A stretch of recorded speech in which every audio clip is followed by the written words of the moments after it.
Have you ever found yourself trapped in the endless spiral of past conversations? That peculiar mental loop where your mind keeps returning to words already spoken, arguments long finished, moments that should have faded but somehow remain vivid and present. You find yourself rehearsing better responses, reimagining different outcomes, trapped in a cycle of mental revisions that never quite resolve the original tension. Society calls this overthinking, rumination, or simply anxiety. But the answer lies somewhere deeper, somewhere more fundamental, something that challenges everything we thought we understood about mental repetition. Because when you find yourself returning to the same conversations again and again, you aren't simply overthinking. You're experiencing what Freud might recognize as a fixation loop, the psyche's attempt to master what once mastered it. And that recognition doesn't come with simple explanations or quick fixes. It comes with a profound understanding of the unconscious mind's attempt to resolve what remains unresolved, a psychological process that most people mistake for mere overthinking. No, you're not obsessive. You're human. You're not stuck. You've simply encountered one of Freud's most fundamental insights, that the psyche will continually return to unresolved emotional material until it finds resolution. There's something profoundly revealing about this tendency to replay conversations, because that behavior shatters our illusion of linear psychological time, dismantles our belief that what's past is truly past, and reveals a brutal truth. Most unresolved experiences don't simply fade away. And most of us are still learning to recognize ourselves in that silent yet deafening mirror of unconscious repetition. Freud identified what he called the repetition compulsion, the unconscious tendency to recreate unresolved experiences in an attempt to master them. And this mysterious compulsion to mentally replay past conversations is actually a manifestation of what he recognized as the psyche's inherent drive toward resolution. It's what many experience, but few truly understand. They don't examine the psychological function behind their mental loops. They simply try to stop them. They don't question why certain conversations replay while others fade completely. They're less interested in the meaning behind the repetition and more in escaping the discomfort it creates. And that makes psychological growth treacherous, because while we consciously wish to move forward, our unconscious has discovered the necessary power of revisiting what remains unintegrated. The person who continually replays conversations isn't simply anxious. They're operating from a fundamental principle of psychological functioning, a structure where unresolved emotional material doesn't simply disappear, but continues to circulate until it finds proper integration, where emotional completion doesn't happen automatically, but requires a process of unconscious working through. And maybe that's why it creates so much frustration, so much feeling of being stuck, so many attempts to force the mind to move on when something essential remains unfinished. But what many still don't understand is that behind their seemingly unnecessary mental repetition is a psyche working exactly as Freud described, attempting to master what once left them feeling powerless, confused, or emotionally overwhelmed. You don't consciously choose to replay these conversations. Your unconscious returns to them for a reason. And until you recognize this fundamental psychological process, you exist in a state of frustration with your own mind, mistaking necessary psychological work for pointless rumination. Maybe you don't recognize yourself in this right now. Maybe you think it's simplistic, deterministic, or an overly mechanistic view of your complex thought processes. But deep down, way deep down, there's a question inside you. A quiet one that pulses even when you try to ignore it. What if your mind's insistence on returning to certain conversations isn't a glitch, but a feature? Your psyche's attempt to complete what remains psychologically incomplete. The mysterious persistence of certain conversations in your thoughts is not mental malfunction. It's process. And those who don't understand Freud's concept of the repetition compulsion often mistake necessary psychological work for pointless rumination throughout their entire lives. But what few people see is that we don't create these mental loops consciously. They emerge from the psyche's inherent drive toward resolution, where experiences that overwhelmed our capacity for immediate integration continue to circulate until they find proper psychological processing. Freud believed that the unconscious doesn't operate by linear time, but continues to treat unresolved material as present and active, regardless of chronological distance. And maybe that's why so many still find themselves returning to conversations from years ago. Words that should have lost their emotional charge, but somehow remain as potent as the moment they were spoken. Because psychologically speaking, what remains unintegrated exists in an eternal present tense within the unconscious. While most people claim their mental loops are simply overthinking, the unconscious knows the necessity of repetition for integration. And there, in the midst of what we call rumination, they've encountered not pointless repetition, but essential psychological work. Moments when something was said that overwhelmed their capacity for immediate processing, when their psyche encountered emotional material too complex, too threatening, or too contradictory to be integrated in real time. Their tendency to replay these conversations didn't develop from neurotic obsession, but emerges from the psyche's inherent wisdom, returning to what remains unresolved until it finds proper completion. What registered in these conversations wasn't just the words themselves, but the emotional complexity they carried. What emerged wasn't just memory, but process. And that process becomes psychologically necessary because it combines the concrete specificity of actual exchanges with the psyche's need to master what once left it feeling overwhelmed. This person knows genuine resolution. They've experienced it. They've had conversations that, once finished, truly fade from active mental circulation.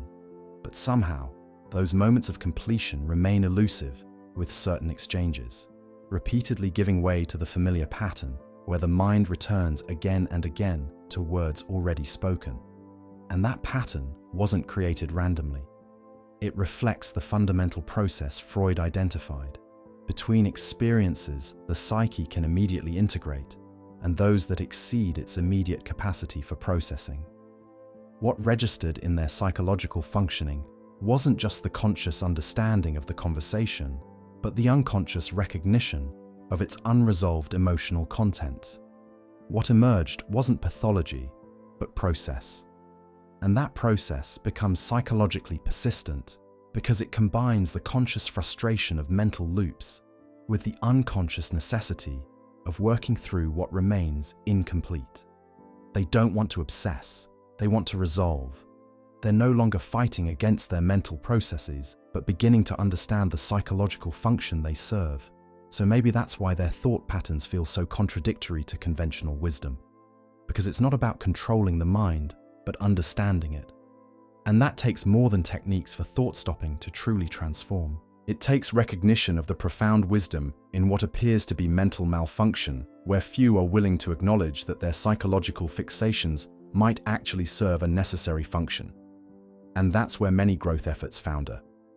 Not because techniques fail, but because they attempt to suppress a process that exists precisely because something essential remains psychologically unfinished. They don't want to merely suppress, they want to understand.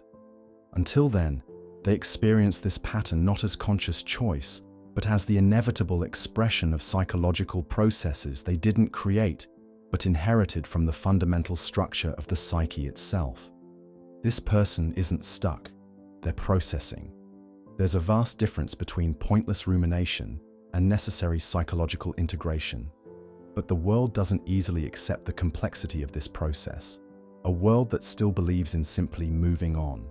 A world that still assumes mental control should be complete and immediate, as if the psyche's need to resolve through repetition were a personal failing rather than a fundamental aspect of healthy psychological functioning. Freud might say that what appears as mental malfunction often represents the psyche's attempt at self-healing. But perhaps our greatest confusion comes not from experiencing these repetitive loops, but from misinterpreting them. And this person's tendency to replay conversations doesn't operate by conscious choice. It follows the psyche's inherent wisdom. They hear phrases like, "Just stop thinking about it. Why can't you let it go? You're overthinking again." And inwardly, they understand the observation but feel powerless against the reality of their own mental processes. Because they sense what many don't realize, that what we call rumination isn't always pathological, but often represents the necessary working through of emotional. They're not choosing to obsess. They're experiencing the psyche's inherent drive toward completion, something that returns not randomly, but purposefully, to conversations that contain unresolved emotional material. And let's be honest, that's not something you consciously control, but unconsciously require. The mental loops they experience aren't a deliberate rejection of present focus, but the natural expression of what Freud identified as the repetition compulsion, the psyche's attempt to master through repetition what once left it feeling overwhelmed. They're living proof that the unconscious operates not by chronology, but by completion. And that disrupts our cultural narratives. Mental control feels illusory. Chronological moving on seems artificially imposed. But they aren't deliberately choosing this pattern. They're responding to a psychological necessity that exists not by choice, but by structure. And the frustration they feel when certain conversations refuse to fade is by itself a brutal indicator of how powerfully the psyche insists on resolution rather than suppression. This person isn't mentally deficient by nature. They don't deliberately perpetuate their own distress. They understand intellectually the appeal of mental presence and focus. And for that, they carry a double burden, both the reality of their repetitive thought patterns and the intellectual awareness that they contradict what psychological wellness supposedly looks like. They desire mental peace, while something deeper requires psychological completion. They value present focus, while unconscious processing pulls them toward unresolved past exchanges. They long for the simplicity of letting go, while their psyche reliably insists on returning to what remains emotionally incomplete. And when they find themselves replaying a conversation for the 100th time, it's not obsession they're experiencing, but process. The process of the psyche attempting to integrate what once overwhelmed its capacity for immediate processing. When they mentally rehearse better responses to past exchanges, it's not pointless fantasy, but integration. The integration of what was actually said with what needed to be expressed. When they feel stuck in mental loops, it's not failure but function, the function of a psyche that prioritizes completion over chronology. And that internal battle between conscious desire for mental peace and unconscious requirement for psychological resolution is their greatest struggle. Because they don't consciously choose to fixate on past conversations, they're driven by psychological systems largely operating beyond awareness. And that divided self, between what they consciously wish to focus on and what their unconscious insists on processing, is what makes their patterns so difficult to break through conscious control alone. Perhaps what unsettles people most about this process isn't its persistence. It's the uncomfortable truth it reveals about the nature of psychological time itself. Freud taught that the unconscious doesn't recognize time in the way consciousness does, but what happens when that timelessness manifests as the persistent return to conversations long finished in chronological terms? It was precisely that question that exposes why mental presence is often elusive for those whose psyche operates exactly as Freud described, oriented not by calendar dates, but by psychological completion. It wasn't by choice. It was a psychological reality that emerged from the fundamental structure of unconscious processing itself, where unresolved emotional material continues to circulate regardless of its chronological distance. They no longer experience their thought patterns through simple pathologizing narratives. They're beginning to glimpse psychological purpose, and that changes everything. How many times have you wondered why you can't simply move on from certain conversations? How many times have you felt frustrated by your mind's insistence on returning to exchanges that should have lost their emotional charge? This person has felt that too.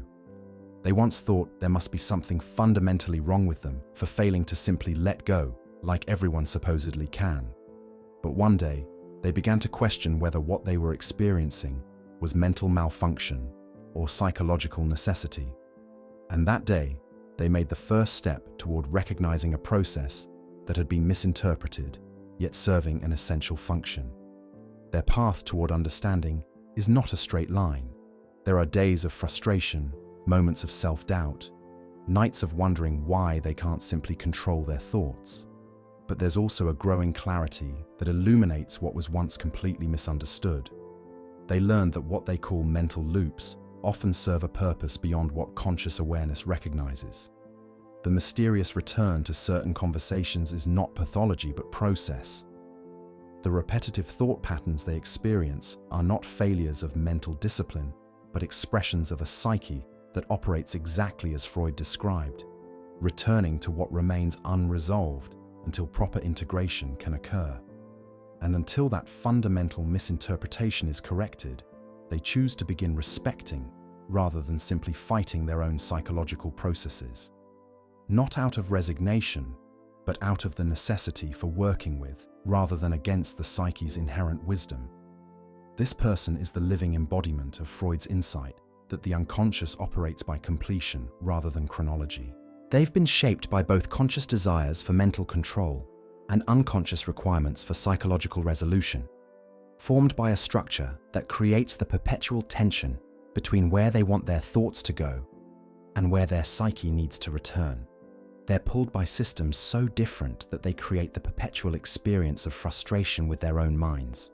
And now that they're beginning to recognize the purpose behind the pattern, they face the monumental task of accepting rather than simply fighting the psyche's inherent processes. They don't want just to suppress these mental loops. They want to understand what remains unresolved within them. That's challenging because it requires not just intellectual understanding, but psychological honesty. And sadly, few undertake this difficult journey. Most still mistake necessary psychological processing for mental malfunction, repetition compulsion for personal failing, the psyche's drive toward resolution for lack of mental discipline. And if they still find themselves replaying certain conversations today, it's because something within those exchanges remains psychologically unfinished. Every mental return they make represents not pointless rumination, but the psyche's attempt to integrate what once exceeded its capacity for immediate processing. Every rehearsal of better responses they create serves not fantasy, but the psychological need to restore a sense of agency where they once felt powerless. They're beginning to see the pattern without yet knowing exactly what remains unresolved within it. And that awareness, born from honest self-observation, transforms their relationship to their own thought processes. Because a person who has glimpsed the purpose behind what they thought was mere rumination becomes psychologically awakened. Not because the repetition immediately ceases, but because they've begun to see what was previously misinterpreted. The person who finds themselves continually returning to past conversations is not experiencing mental malfunction.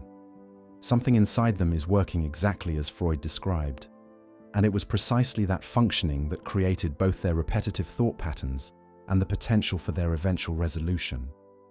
Because sometimes, only in recognizing purpose, can we begin the long process of genuine integration. Freud suggested that making the unconscious conscious doesn't eliminate psychic material, but transforms our relationship to it. And that's exactly what they've begun to undertake. They're reconnecting with what remains unresolved in these persistent conversations, facing the reality of how the psyche returns not randomly but purposefully to what requires further processing, patterns that weren't chosen but emerged from the very structure of psychological functioning itself. They disrupted simple pathologizing by seeking understanding. They began questioning what they thought was mental weakness, not by forcing control, but by seeking insight. They learned that their tendency to replay conversations wasn't a failure of discipline, but a natural expression of what Freud identified as the repetition compulsion, the psyche's attempt to master through revisiting what once left it feeling overwhelmed. And when they stopped simply fighting their own mental processes, they began the more nuanced work of truly understanding what remains unresolved, first with frustration, then with curiosity, and finally with the respect necessary for any genuine integration, because someone who has seen the purpose behind what they called rumination no longer mistakes psychological necessity for personal failing quite so readily. They learn to notice what specifically remains unresolved in these persistent conversations, to honor the reality of their psyche while not being completely identified with its processes. They're not instantly cured of mental loops. They simply no longer pathologize them blindly.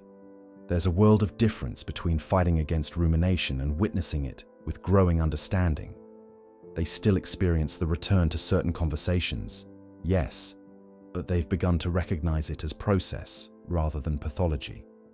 Not with self-judgment or harsh criticism, but with the curious attention of someone who genuinely wants to understand rather than simply suppress their own psychological functioning. Their awareness has become an ally rather than an enemy. Their recognition is a new capacity. They can begin to distinguish between pointless rumination and necessary psychological integration. And they don't hesitate to question what once seemed like evidence of their own mental dysfunction. Their transformation isn't immediate. It's gradual.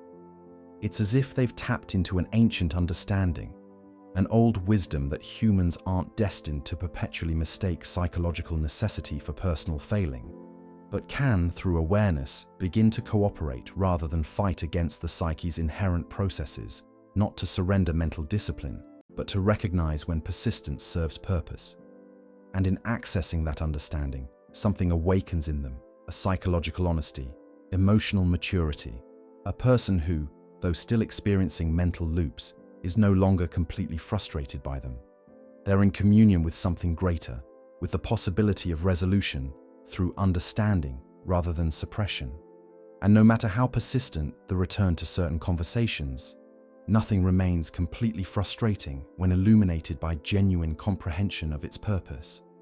They no longer simply fight against their thought patterns. They observe them with growing understanding. They're no longer helplessly trapped in mental loops without comprehending their function. They do the psychological work. And that shift from unconscious frustration to conscious recognition changes everything about their relationship to their own mind. But they're no longer identified completely with either their desire for mental control or the persistent return to unresolved material. They've already begun to see beyond simplistic narratives. And in that seeing, they discovered that resolution might look completely different from what they imagined. Not the forced suppression of mental loops, but the genuine integration of what drives them.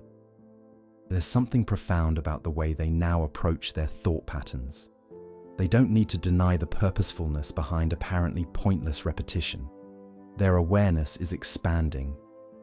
And it's in that expansion that their true freedom lives.